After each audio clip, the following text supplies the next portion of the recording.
تہجد میں اپنے رب کے آگے سجدہ ریز ہو کر گفتگو کرنے میں جو لطف ہے وہ کسی دوسری شے میں نہیں۔ تہجد کے وقت اللہ وہ دعائیں بھی سن لیتا ہے جسے دنیا ناممکن کا خطاب دے چکی ہوتی ہے۔ یاد رکھیے گا کہ تہجد کے وقت آپ کی چھوٹی سے چھوٹی پکار بھی سیدھے عرش تک جاتی ہے۔ تہجد تو اس نصیب سے بھی لڑ جاتی ہے جس کے سامنے تمہاری دعائیں بھی بے بس ہو جاتی ہیں۔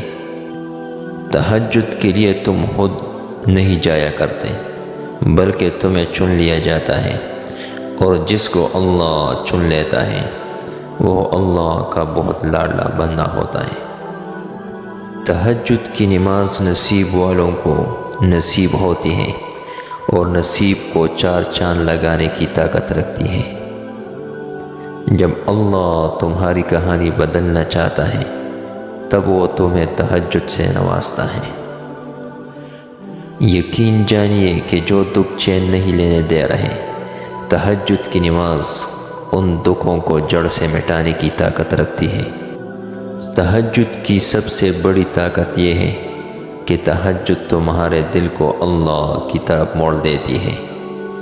پھر انسان کی طلب اسے نہیں جگاتی بلکہ پھر اللہ سے ملاقات کی طلب اسے سونے نہیں دیتی، اور پھر بس اللہ سے محبت ہو جاتی ہے، بے پناہ محبت۔